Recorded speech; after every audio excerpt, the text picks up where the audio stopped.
It's Mary from the Methow Conservancy. We're going to talk about some weeds today. Okay, folks know this location probably. We're on Gun Ranch Road, and there's the little old cabin people like to take pictures of. But what is that? Spreading white, creamy greenish white.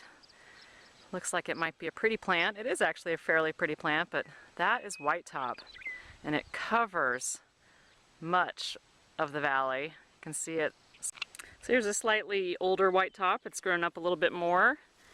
Beautiful head of white flowers, but just because it's pretty doesn't mean that we should let it alone. This is a highly invasive, noxious weed. It's a Class B in the county. It has little teeny white or creamish, greenish white. So here's a single young whitetop just starting to come up. Doesn't look like much right now. It actually could form a little rosette around here before it shoots the stem up.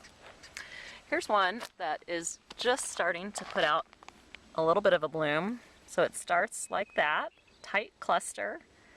You can't even tell that these are flowers, but that's going to be an umbel head, a round head of little white flowers eventually.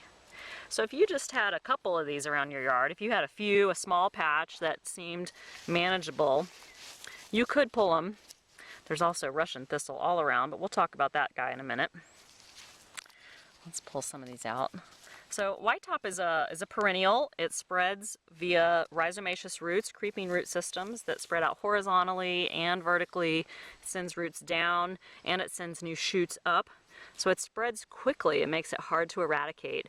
But when you have a small infestation, a small plot of them, and you know that you can pull them consistently and just stay on top of it, you can definitely knock them back. You can make them weak, and you can manage the infestation. Now, if you have a large field, and this is a small field right here, but if you have a big infestation, you're going to want to consider some other options. But it is a good idea to try to manage this weed because it spreads rapidly and it's going to spread onto your neighbor's land, and it really does a number on native plants. It makes it so that native plants can't survive.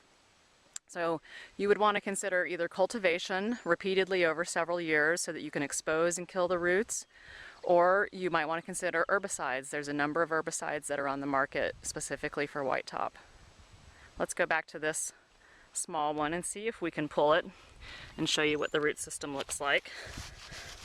Again, I'm going to rough it up around the soil here, try to get down to the base of the root. And then I'm going to wiggle the root around. So again, this is already starting to spread a little bit, but it doesn't have a very extensive root system yet. So I can probably try to get at it. It would be ideal if this ground were wet and it's been very dry, but if it's in your own yard or property and you're able to wet the soil, that's going to be helpful. So it just keep pulling it. I'm being fairly meticulous because any part of the root that's left is just going to send up a new shoot.